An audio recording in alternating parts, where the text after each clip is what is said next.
Have you ever wondered why Roman soldiers' most protected area was their groin rather than their arms? Despite their reputation for being precise, disciplined, and almost mechanically efficient, they did not bother with armor for their arms and legs. It seems illogical, doesn't it? Warriors throughout history have tried to protect every inch of their bodies, layering on metal, leather, or anything that could turn a blade. From the earliest clashes between tribes to the great battles of antiquity, finding ways to survive combat was always at the heart of military innovation. To understand why the Romans made that choice, we need to step back several centuries to the Bronze Age, during the era of the Mycenaeans in ancient Greece. This was one of the first periods in human history when armor wasn't just functional, it was art. The Mycenaeans lived in a world where conflict was as common as the sunrise. They fought the Minoans of Crete across the Aegean and just as often turned their bronze weapons on each other, locked in endless rivalries between proud city-states. Because warfare was so deeply woven into daily life, armor-making advanced rapidly. The Mycenaean craftsmen perfected intricate methods of bronze casting and composite design, creating gear that went far beyond the simple protection of a chest plate. A full suit could include a solid cuirass to cover the torso, bronze greaves to guard the shins, and bracers to shield the forearms. Imagine the sight, rows of gleaming bronze figures under the Mediterranean sun, their armor clinking like wind chimes as they prepared for battle. Of course, such finery came at a price. Only the wealthiest hoplites could afford a full set, and wearing it was as much a symbol of power and prestige as it was of defense. In those days, the difference between a rich warrior and a poor one wasn't measured only in how much armor he wore, but in how beautifully it was made. The wealthy fought in ornate, finely fitted bronze that reflected both status and craftsmanship, while common soldiers made do with simpler gear or none at all. A man too poor to afford proper protection wasn't even permitted in the phalanx formation, since his weakness could endanger everyone beside him. War, in that sense, was not just a test of courage but also of class. As time marched on and the Achaeans and Dorians rose to prominence, Greek armor design evolved. The old, ornate Mycenaean suits gave way to simpler, more practical equipment that was easier to produce and maintain. Yet, some elements remained timeless. The cuirass and the greaves continued to be the mark of a true hoplite. Bracers, on the other hand, became less common. In the dense, shield-locked formation of the phalanx, a warrior's forearms were largely protected by his neighbor's shield, so only commanders or men of wealth continued to wear them, more for appearance and honor than out of necessity. Interestingly, this pattern wasn't unique to Greece. Across the Mediterranean, other cultures followed similar trends. Archaeological finds and ancient artwork from the 5th century BCE reveal that both the Etruscans and the early Romans also wore greaves. But just a few centuries later, these pieces had almost completely vanished.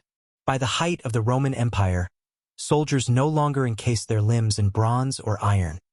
Instead, they relied on a combination of discipline, formation, and smart design to stay alive. So what changed? The answer lies in both technology and tactics. In the wild chaos of Bronze Age battles, soldiers fought in loose, disorganized melees where an attack could come from any side, front, flank, or rear. So covering every limb made perfect sense. But as warfare evolved, particularly with the rise of the Greek and later Macedonian phalanx, the battlefield became far more structured. Once soldiers began fighting shoulder to shoulder in tight, coordinated ranks, the danger narrowed to what lay directly ahead. Protection from the front became the priority, and armor for the arms and legs became less essential. And in that shift from chaos to order, from individual combat to collective discipline, lay the seeds of the Roman approach to war. In many Greek armies, only the men standing shoulder to shoulder in the very front ranks of the phalanx wore greaves. Those farther back rarely bothered with them. The logic was simple. The first line absorbed the fiercest blows and faced the deadliest missiles, while their comrades behind were shielded by the wall of men and bronze before them. The traditional round Greek shield, though reliable and beautifully made, left the shins exposed. Those bare patches became tempting targets for enemy archers and slingers, whose arrows and stones could cripple a soldier long before swords ever clashed. A single wound to the leg could topple not just a man, but the integrity of an entire formation. When the Romans began building their own identity as a military power, they borrowed heavily from those same Greek and Etruscan traditions. Their early soldiers carried similar spears, wore similar helmets, and marched with the same round shields that had once served the hoplites. But Rome was never content to simply imitate. It adapted, improved, and refined. Over time, the round shield gave way to a far more ingenious invention: the scutum. At first it was oval, curving slightly to embrace the soldier's body. Later it evolved into the tall, rectangular form that would become one of the most recognizable symbols of Rome's military might. The scutum was revolutionary. Taller and broader than the old Greek shield, it protected a soldier from shoulder to knee, leaving only his head and a small part of his legs exposed. It allowed legionaries to form tight, interlocking walls of defense, the famous testudo or tortoise formation, that could withstand volleys of arrows and a storm of projectiles. Suddenly, greaves became less necessary. Why strap extra bronze to your legs when your shield already guarded most of your body? Yet, there was another, more pragmatic reason for this shift: weight. Every piece of armor added precious kilograms to the burden a man had to bear. In the early days, when wagons and pack animals followed the army, that wasn't such a concern. Soldiers could ride or march lightly until the eve of battle, donning their armor only when the fighting began.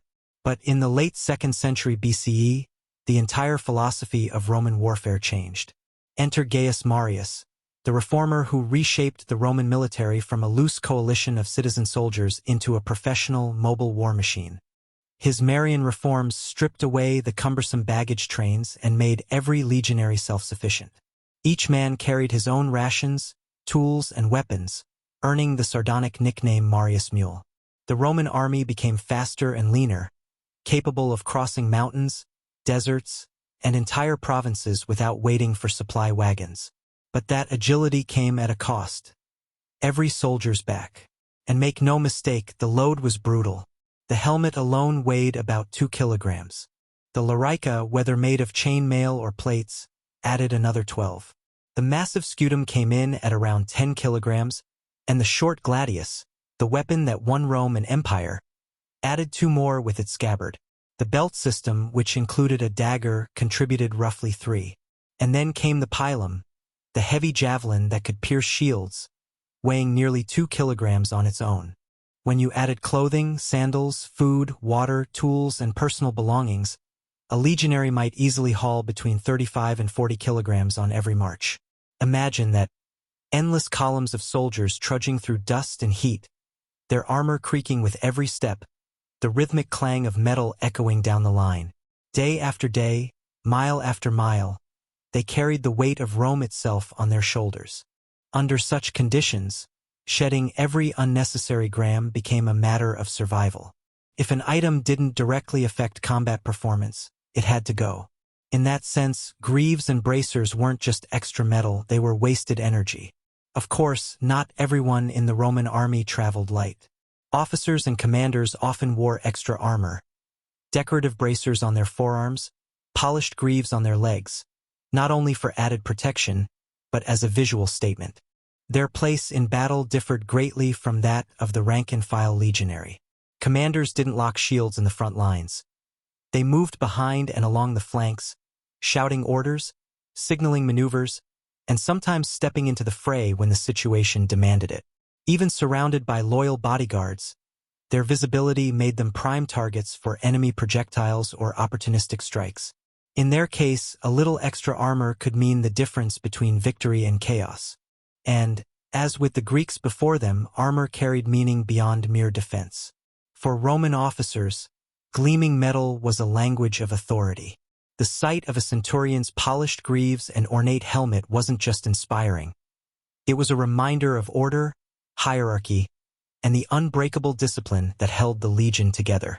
In an army built on obedience and precision, appearance mattered nearly as much as courage. To shine in bronze was to embody Rome itself, unyielding, organized, and proud. There was, however, one remarkable group in ancient Rome that refused to abandon the use of bracers and greaves: the gladiators. Unlike the legionaries who fought in disciplined formations and marched across continents, These men lived and died beneath the roar of the crowd, in the sand and blood of the arena. Their battles were not fought for empire or survival, but for spectacle. For them, armor was never merely practical. It was theater, a blend of protection, artistry, and intimidation crafted to capture the gaze of tens of thousands. Gladiatorial armor was as diverse as the fighters themselves. It was customized, symbolic, and often as flamboyant as it was functional. Each piece reflected a fighter's role within this deadly performance. The heavily armed scutum with his smooth, rounded helmet, the nimble retiarius who fought with a net and trident, wearing only a shoulder guard, or the murmillo, towering behind his fish-crested helm and broad shield. Their armor wasn't standardized like that of Rome's soldiers. It was a costume, a signature, and a second skin all at once. One of the most distinctive elements was the helmet. Many gladiators fought beneath heavy, fully enclosed designs, their vision reduced to slits. On a battlefield, such limited visibility would have been disastrous. But in the arena, the helmet's weight and design served a purpose. It transformed the fighter into something larger than life. The narrow openings and sculpted crests gave each combatant an aura of mystery and menace. To the audience in the stands, these warriors were not merely men.